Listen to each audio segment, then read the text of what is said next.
собиралась на Байкал несколько лет тому назад. Я вам расскажу такой случай, который получился как анекдот. Я готовилась, у меня представление тогда было очень такое книжное о Сибири, далекой Сибири.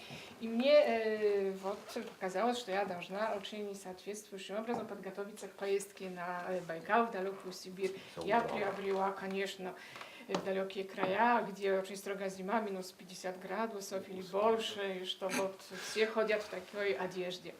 Но я приобрела, конечно, я старалась, 2 года готовилась, такие пины, перчатки, ну, так, примерно я собиралась. И потом шапку соответствующую тоже я приобрела, знаете, и я со своими коллегами поехала туда. В таком многонациональном, конечно, обществе были коллеги из разных стран, в том числе и я, и мы туда поехали. Вы посмотреть, как зимой, конечно, зимой. Я соответствующе подготовилась.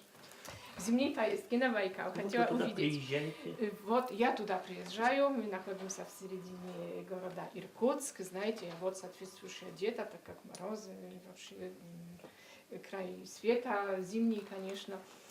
И оказывается, там все нормально одеты, а я как экспонат из этнографического музея выгляжу. Поэтому я эту поездку запомнила. На вас милиция обратила внимание? Нет. Это была в составе делегации. Мне тоже было бы интересно, посмеялись. А ваши спутники, они также были одеты? Но они похожи. Один был из Африки, черный, знаменитый. Все, не надо. Очень были оригинальной группой тогда, туристической. Ну вот, и мы запомнили эту поездку надолго. И сейчас вспоминаем. У меня такие очень интересные, симпатичные воспоминания. А вопрос можно? Вот мы видели, что коми народ, он как бы двоеверие сохранил. То есть христианское верование плюс языческое. Да. А вот польский народ, он также? Или там более все-таки? Да, не, языческое не приветствуется вообще. Не приветствуется, оно это понятно, что не приветствуется. А вот в бытовой культуре сохранились до христианства? Встречаются еще элементы. Через огонь прыгают. Через огонь сейчас в бытовой культуре в основном одно и то же, потребительская философия. Да? Смотри, вот у нас там торгово-развлекательные центры, и вот современные язычники, уикенд, они идут, приобретают там, я не знаю, что-то, потом кушают, пьют, едят. А вот когда вы в Иркутск приехали, какая температура была? То есть вы оделись под минус 58, а там было минус 5, наверное. Пойдемте, да? Это ваш папа, да? Нет, у нас есть Булат, Александр, да, член общества, Александр Витольдович. Можно вопрос вам задать? Скажите, а как вы относитесь вот к высказыванию министра иностранных дел касательно истории Второй мировой войны с Хитыной? По поводу того, что вот... Вы знаете, здесь в музее мы смотрим вашу страну, я не понимаю. Почему вы такой вопрос мне задаете? Вы знаете, я к вам проникся колоссальной симпатией, и мне просто хочется, чтобы вы меня успокоили. Сказали, что это может быть частное мнение. Евгений Анатольевич, можно я успокою вас? Давайте мы лучше экспозицию посмотрим дальше, значит, в ходе того... ну я надеюсь, я никого не обидел этим вопросом. Но министра вы не обидели. Это субъективное мнение просто. Его визита не политичная, Да. знаете, Не политичная, Нет, ну то, что это субъективное мнение, вы знаете, я и хотел это услышать. Потому что, ну, я считаю, что наши хорошие отношения, они выше Он всех человек, этих он людей. имеет право Пане Александр, говорить, прошу что вас. он Министр иностранных дел. Вот здесь вы можете видеть как водный, да? Это радиевый промысел, соли радия добывали с 31 по 44 год. Сегодня этот промысел закрыт, ну, поселок есть, но радий уже не добывают. Самых различных направлений. С организацией лагеря здесь начались так называемые командировки в результате удачной охоты. На протяжении столетий Ухтинский район, в общем-то, интересовал прежде всего характера. Это визы, визовые вопросы, передвижение граждан, это и паспортные вопросы, вопросы гражданства, много-много других разных, в том числе культурные отношения, и прежде всего образовательные. И в том числе тоже связь с соотечественниками, с людьми польского происхождения, с поляками, которые прибывают постоянно, временно, находятся на территории другого государства.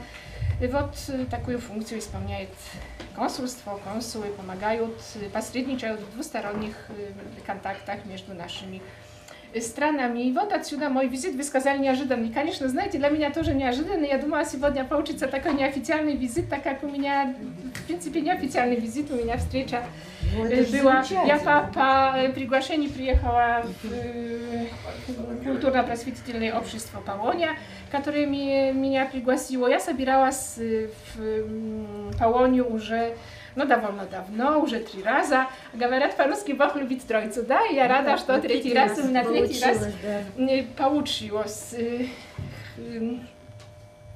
Вот.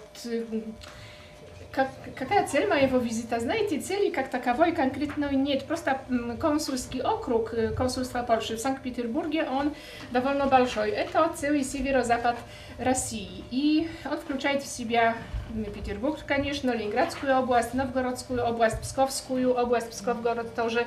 А на севере это Вологодскую область, Карелию, Мурманскую область и вот Республика Коми. Ну, вот это главные такие. И это так условно можно сказать территория, место нашей работы. Не только город Санкт-Петербург, и отсюда мой визит. Здесь я уже работаю 4-й год, приближаюсь к концу моей работы. Знаете, дипломаты как птицы прилетают, улетают. И вот мой визит здесь тоже такого характера рабочего, можно сказать, по приглашению пани Sławomíry. Я в течение этих 3,5 лет не успела побывать в городе Ухте. Я была и в Архангельске, и в Мурманске, и в других городах. Там тоже есть культурно-просветительные полонийные общества, и много совместных проектов, и культурного характера, и образовательного, и вопрос, касающийся обучения польского языка, и двусторонних контактов образовательного характера, и культурные дни польской культуры проходят, ну и разные многие есть вопросы, по которым нас приглашают и в которых мы как-то тоже участвуем. И вот наконец-то получилась моя поездка в Ухту. Хотя первый раз вот пани Ирине только что сказала, что это последний, наверное, мой визит такой рабочий в Ухте и первый. Хотя первый раз мы с вами, в том числе лично с вами встретились, и с вами, пани Sławomíra, в городе Сыктывкаре. Это было в августе 2011 года, когда губернатор Республики Коми пригласил нас, представителей консульства, на празднование, это был праздник, юбилей 90 лет было Республики Коми. И там были приглашены и официальные представительства консульств дипломатических, и национальные меньшинства, и там были подворья. И знаете, я случайно услышала на Большой площади очень известную мне песню Марии Родович «Разноцветные ярмарки», и вот, который исполнял ансамбль Полонии. И так началось знакомство с вами. Поэтому огромное спасибо вам. Спасибо, что нашли время, чтобы меня пригласить. Я очень рада побывать в вашей библиотеке, о которой я много слышала. Библиотека — это всегда место, которое вдохновляет, которые связаны с наукой, с умными книгами, где вот как-то, вот я уже вижу по названиях книг, какой круг вопросов вот вам близок и которыми занимаетесь. Это в том числе тоже и нас, наверное, интересует. Мы тоже занимаемся такой темой, как места памяти польской в Республике Коми, в Архангельской области. Поэтому спасибо. Я вас попрошу рассказать мне вкратце вот о себе. Спасибо. Презентации. Вы же помните, да, Сергей Александрович? Вот. И дело началось все раньше, об этом Вера Аполлоновна уже сказала.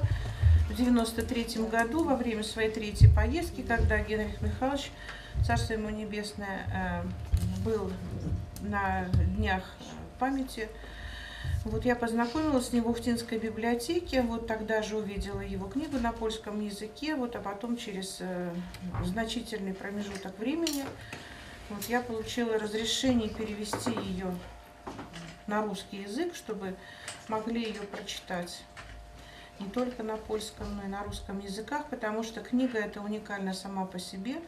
Во-первых, это не только его личные наблюдения, вот, начиная с юношеских лет, когда он в качестве солдата армии Краевой был репрессирован, и 9 мая 1945 года он видел в Кутласе через щелочку между досками вагона. Вот. И я очень долго с ним переписывалась. Вот, все его письма хранила тоже много лет, а потом вот целую подборку писем сейчас мы передали в музей на мемориалы, потому что это уже не только наше достояние, вот, потому что он был очень великим человеком, с чистой душой, Вот, ну и книга его, кроме всего прочего, она впервые рассказывает о солдатах армии Краевой изнутри, как это все происходило, как вот простые люди представляли себе борьбу за независимость своей родины, будем говорить так, и насколько он сохранил доброту, честность, порядочность. Это был человек мировой души, будем говорить так. Вот, поэтому мы с удовольствием сделали эту работу, вот, перевода этой книги. Вот. Единственное, что нас, конечно, очень огорчает, что Генрих Михайлович, когда благословил ее перевод, он говорил: я дождусь, когда она выйдет на русском языке, но этого не случилось, к сожалению. Он ушел раньше, чем книга вышла. Вот, но я думаю, что он был бы рад, конечно, потому что ждал, надеялся, что увидит ее на русском языке. Вот, ну, читатели наши, уже сложилось у наших читателей определенное впечатление. Вот, ну, те люди, которые его знал, помнят. Он был первым иностранным членом Ухтинского мемориала, вот, первым почетным членом этой организации. Вот. И для тех, кто прочитает эту книгу, я думаю, не сможет остаться равнодушным ни к тому, о чем он рассказывает, ни к самой личности Генриха Михайловича, потому что таких людей очень мало на всем белом свете. Вот это был совершенно уникальный человек. Вот. Это самое главное. Вот, поэтому на этой же презентации ничего случайно не бывает. Вот. Я просила тогда участвовать в проекте «Ухта интернациональная», все наши национально-культурные автономии. Вот. И так у нас родилась книжка «Ухта интернациональная». Вот. И общаемся, стараемся на польском, конечно, но, как говорится, над этим языком нам нужно работать еще и работать, сказала пани Люцина. Но мы изучаем его. Начало у вас очень хорошее. Начало хорошее. Вчера была встреча, и каждый пытался говорить. Но говорить на польском трудно, когда нету такого яркого собеседника. Когда она говорит, все быстро, хотя бы я все равно понимаю. Я понимаю, как быстро. А вы проходите электронный курс сейчас польского языка? Прекрасно. 20 уроков прошли уже. Да, 20. Вот и пытаемся эти уроки донести, когда пока река не встанет. Там такое накопление народу было, не только поляков, вообще. В день, если там построили барак на 100 человек, барак, а ежедневно, в течение полгода или сколько там месяцев, ежедневно прибывало людей 1000. Вот как рассказывают, вот, щелочку видели, как люди умирали, как люди добывали себе еду. Все потрясающе. И вот когда сидишь на своем месте, ничего не знаешь, ну, мало, конечно, интересоваться можно, но встречи лучше такие, встречи с глазу на глаз. Вот, так что огромное спасибо. Жалко, что мало. У нас не хватает времени. У нас не хватает времени. Даже вот просто так вот походить, как пани Люцина хочет посмотреть, вот и пешком город, и в то место, и в то. Нет, у нас каждая минутка расписана, вот мы должны везде побежать. К сожалению, завтра уезжаем. Вот что успеем, то завтра. Как в Питере. Ну, это специально для вас. Ну, прекрасно. Ну, так спасибо. Спасибо, А вот Владимира Геннадьевна. нельзя с помощью консульства организовать, может быть, приезд артистов польских там, в Коми и в Ухту конкретно, или, может быть, каких-нибудь там, я не знаю, там, властителей Думы. Ну, я так думаю, что это им ничего не стоит, но для нас это сложно. Они Для не Ухты концертные принять. организации, к сожалению, хотя Для они пытаются Ухты. во всем помочь. Не, ну согласитесь, что это имело бы большой резонанс, и не только поляки. Мы помним в советское Да. время, как любили польскую культуру, польскую песню, например. Да, Марилу Родович все знают, да? Olbrychskowo тоже, Wajdu тоже. Нет, ну, Вайд. Анна Это Герман, почему иконы, вы- Анна Герман, да. Еще, знаете, что? Вы любите Анну Герман, да? Кто ее не любит? Я люблю вообще все прекрасное. Анну Герман я тоже люблю. Я еще не сказала, извините.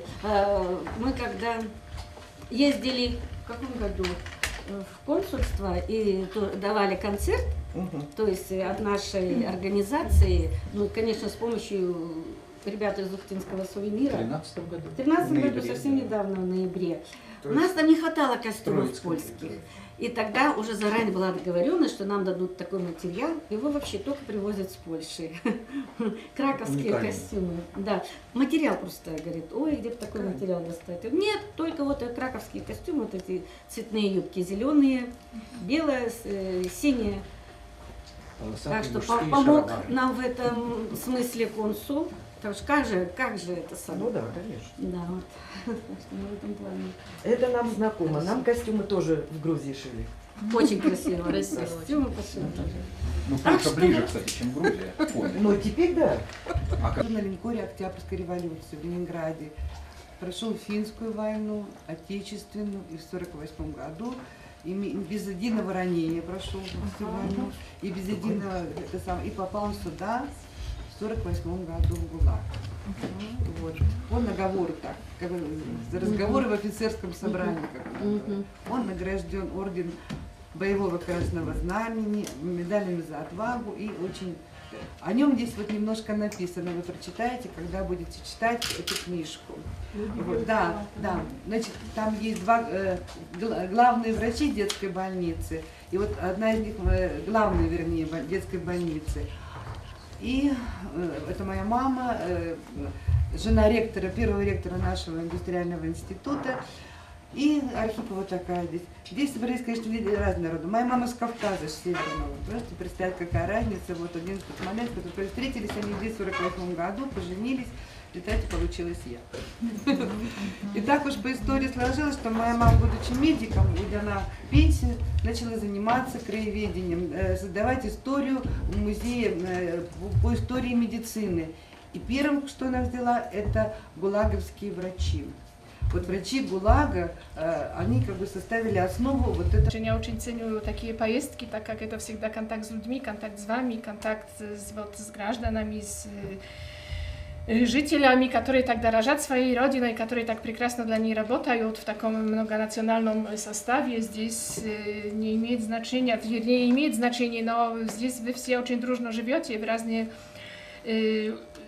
Вот у вас разные корни, много переплетено в жизни, разными судьбами, вот разными дорогами судеб вы здесь оказались, и ваши предки. Очень много вы пережили здесь. Это вам и вашим предкам надо сказать огромное спасибо, что вы так смогли пройти через этот весь ГУЛАГ. И сейчас работаете над этой темой, пишете прекрасные книги, очень ценные книги, так как это книги, которые описывают ваши судьбы, историю региона, историю Коми, историю Ухты, историю вообще, можно сказать, Европы и судеб 20-го очень трагического века. Чтобы не задерживать, у нас не так уж много времени, но это не могу тоже отнестись к этому, так как это важная очень тема. Я вижу по книгам и по темам, и вот по общению с вами, что вы этой темой живете, для вас это важно. А эта тема, это тоже одна из тем, которой занимается консульство среди многих других. Знаете, так как много Polaków тоже оказалось и в Архангельской области, и в Коми Республики, и на Wyspach Sołowieckich, и в Карелии. Во многих этих местах я побывала в связи с торжествами, которые проходят в конце августа и в конце октября, когда День памяти жертв политических репрессий. Dla Polaków это тоже важно, мы тоже работаем над такой темой, над проектами, тоже над темой упоминаем места, где вот Polskiej, w naszej Polskiej i drugich pamięci очень много погибло всех национальностей, в первую очередь русских, мы это очень уважаем и других, а тоже как-то следим судьбы наших соотечественников, которые здесь и погибли, и остались навсегда, и которые внесли тоже большой вклад в развитие места, в котором пришлось вот бывать. И так я побывала и на Sołowieckich островах, и в Медвежьегорске, знаете, и во многих других, и в Воркуте, и na Lewaszowie nie jeden raz, na Lewaszowskim kładbiszcie, w в Архангельской области во многих местах, в Котласе, по дороге в Котлас, там тоже много-много мест, там похоронены, там остались навсегда многие известные актеры, так как в городе Котлас Евгениusz Бодо, известный поляк, актер, он был австриец по происхождению и поляк, вообще гражданин мира, был великий польский актер, певец, и тоже Henryk Józef Konrad, который в Вологде остался навсегда, и много-много других таких мест. И консульство тоже помогает вот как-то увековечить эти места. Но это не является целью самой собой. Знаете, мы считаем, что этими темами должны заниматься историки, архивисты. И вот надо это уважать, а строить жизнь так, как вот нужно всем. И нам, полякам, и русским, и многим другим нациям, народностям, чтобы большие и эти жестокие, трагические уроки истории больше никогда не повторились. И вы в эту нашу совместную, можно сказать, работу тоже очень большой внесли вклад. И за это вам огромное спасибо. Знаете, если вы разрешите, у меня есть несколько книг. Да. Которые очень подходят к этой теме, кстати, вот пани Питкевич, уважаемая пани Тамара Питкевич, она живет в Петербурге, ей сейчас исполнилось, у нее был очень большой достойный юбилей, кажется, 90 лет, уже ей исполнилось 5. Мы в прошлом году ее пригласили, в консульстве был прием такой очень достойный, она была достойным почетным гостем, так что мы с ней вот поддерживаем контакт, можно сказать, дружим, у нее папа был поляк, она здесь была сослана, она прекрасно помнит, все описывает, рассказывает. Была у вас, да? Она так тоже дорожит этой темой, этим очень охотно рассказывает, знаете, очень такой открытый, очень умный, очень такой большой человек, красивый человек. Вот поэтому я тоже очень горжусь, что я ее знаю. В конце книги как раз есть фотография встречи Питкевич в библиотеке. Да, у меня есть ее две книги, «Сапожок не парный», одна переведена уже на польский, на русском языке, а вторая книга еще ищет сейчас, наверное, мы как-то подумаем, чтобы перевести. Знаете, я вам хочу, наверное, вы не знаете, сказать вот буквально теплая еще книга «Поляки в Вологодской области. Репрессии, плен, спецпоселения». Это книга, которая создана тоже при поддержке консульства. И вот других соавторов в Вологодской области. Пожалуйста, это вам, чтобы пополнить библиотеку, да, это вам передам, пожалуйста. Я думаю, что год литературы. Вот, кстати, вот, уважаемые коллеги, я выражу общее мнение, что вот об интеллектуальной жизни Польши, тем более современной, но мы ничего не знаем. Конечно. Или знаем немного. Вот, поэтому вот хотелось бы, политика это, конечно, Политика. Да, это политика. Знаете, мы политикой не занимаемся, моя цель здесь совсем другая. Мы считаем, что в первую очередь и культура, и вот другие наши совместные конкретные работы нас больше соединят, и поэтому вот моя цель такая, не политическая, а... Я же об этом. Вот, скажем, польские философы 20-го века, или там 21-го, писатели. Правда. Это очень интересно. Вот, дорогами Шопена, может быть, кто-то поинтересуется, пожалуйста. А Херберт, знаете, есть такой писатель, наверное, вам знакомая фамилия Херберт, вот 2 экземпляра у меня, пожалуйста. Очень известный. Witold Gombrowicz, Dnevniki Czajników, перевел эту книгу в прошлом году, Лимбаха, мы издали ее в 2012 году в Санкт-Петербурге, это очень ценно, на мой взгляд, тоже это книга Витольда Гомбровича, Дневники, пожалуйста, я вам ее особо. Вера Полоновна, вам не сказано, а может еще что-то найдется? Огромное спасибо. Культурные вот связи, отношения, взаимные контакты. Я могу вам сказать и ответить на ваш вопрос. Вы спрашивали про контакты, да, и про приглашение. Это вопрос регионального сотрудничества. Знаете, это очень важно сейчас. Региональное сотрудничество между регионами Польши и регионами России. Многие регионы сотрудничают, города побратимые, и не только города, регионы побратимые. Многие сейчас интересуются и вот налаживают отношения. Это не обязательно через консульство, но консульство с удовольствием поможет, если кому-то это интересно. Консульство не набрасывает никакой своей вот желания, никаких контактов. Но если кто-то к нам обратится, если есть какая-то тема, если у вас есть партнеры или какие-то темы, или хотите своих партнеров по специальности найти, вот, пожалуйста, я могу вам рассказать о примере о таком образцовом сотрудничестве Ленинградской области и Нижнесилезского воеводства в Польше, которое длится уже с 2003 года, с 13 августа, точно помню, когда был договор подписан, это уже больше 10 лет, продолжается сотрудничество, но в течение этого времени очень хорошо получилось вот партнерам Нижней Силезии, города Вроцлав и Ленинградской области и Санкт-Петербурга наладить партнерские отношения во многих областях. Знаете, чем радует это сотрудничество и партнерство? Там нашлись люди, живо заинтересованы взаимными контактами. Причем они начали работать в сфере, которая их на самом деле интересует. Но спустя 10-12 уже лет получилось так, что сотрудничают между собой и власти, и исполнительная власть, и губернатор Ленинградской области с маршалом Нижнесилезского воеводства. Сотрудничают тоже председатель, вообще законодательное собрание с polskim sejmikom Нижнесилезского воеводства. Сотрудничают тоже муниципалитеты, в Польше это powiaty, а в Ленинградской области это районы. И вот это очень взаимовыгодное, взаимоинтересное такое сотрудничество. Они встречаются, приезжают друг к другу, смотрят, как там реформы проводят, какое законодательное, вот региональное законодательство в данном вопросе, там по образованию, по культуре, по другим вопросам. Но они сами знают, определяют сферу своих интересов и вот вопросов, которые решают.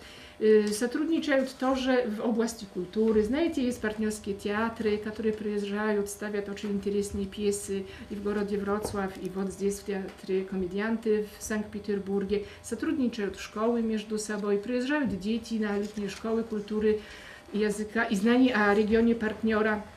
В Нижней Силезии проводится конкурс уже много лет на знание Ленинградской области и вот Петербурга, Белые ночи называется. И сейчас охвачены этим конкурсом, если так можно сказать, не точно я выражаюсь, вот участвуют дети со всех powiatów. В прошлом году свыше 800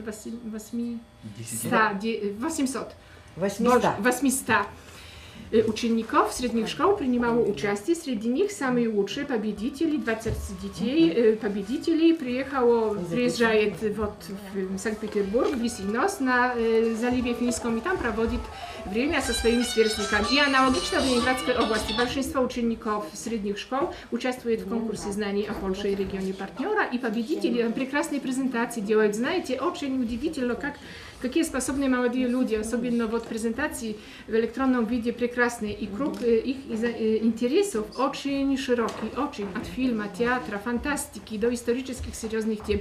Это очень радует, и тоже победители российские дети приезжают ленинградские в город Вроцлав, там для них в университете специально маршал Нижнесилезского воеводства вот открыл такую школу летнюю культуры и языка они изучают в такой форме, это, конечно, не школа, это не лекции, это в такой форме игры, забавы, они узнают вот о стране, краеведение, тоже изучают элементы языка, поют песни на польском, на русском языке. Но главное, знаете, у них появляются друзья, у них появляются знакомые, они знакомятся, и мы очень счастливы, что они вдруг говорят, нам консульство уже не нужно, знаете, мы уже дружим, и мы прекрасно себя чувствуем. То есть вы выполнили свою функцию? Ну так можно сказать, да, конечно, да.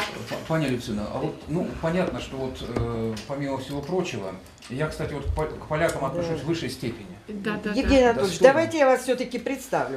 Преподаватель УГТУ, значит, член общественной приемной, да, кандидат философских наук Евгений Анатольевич Володин. Я вот в Польше был несколько часов в городе Белосток, Паня Люцина. Да, успели сказать. Кстати, что мне очень понравилось, то, что многие люди говорят по-русски.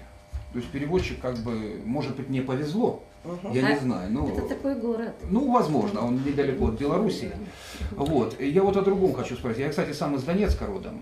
Вот. И во время вот этих всех обстрелов страшных, кстати, был разрушен католический костел. Там поляк, насколько я знаю, служил. Это недалеко от района аэропорта. И у меня вот вопрос. Вот я так полагаю, что выражу общее мнение, если скажу, что вот для того, чтобы вот эти страшные книги не множились, не множились. Да. Нам нужно развивать культуру, прежде всего. То есть культура это как бы иммунитет для того, чтобы, понимаете, вот люди не гибли, так сказать, чтобы композиторы приезжали в Ухту не как заключенные, ну а как свободные люди и из Ухты приезжали в Польшу и так далее и тому подобное.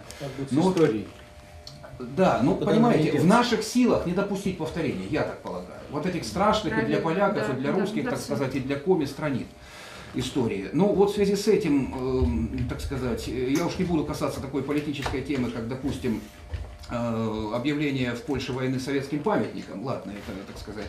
Но вот меня что беспокоит, вот почему, скажите, ну и в Польше в том числе, почему, скажите, в отличие от России, где не отменяется год польской культуры в России, год российской культуры в Польше отменяется.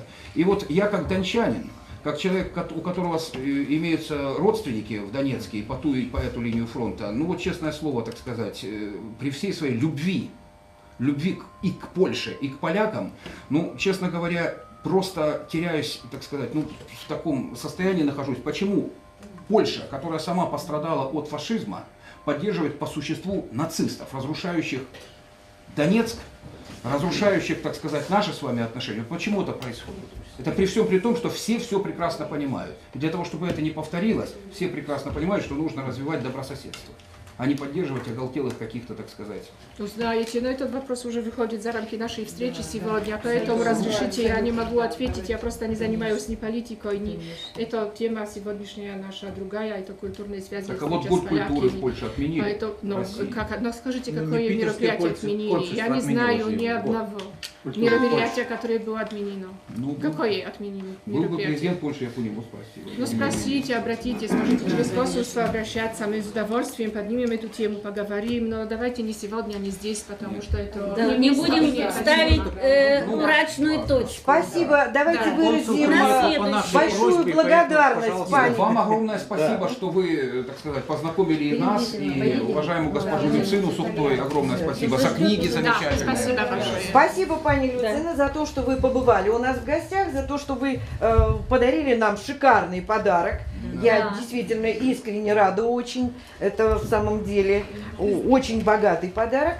И я, наверное, выражу желание всех, если мы действительно будем знакомиться с культурой друг друга, обогащать друг друга, то... Обращайтесь, пожалуйста, Спасибо. И в консульство, и в Польский институт. Но у меня есть визитки, там тоже есть... Все по-русски. Директор, все по-русски.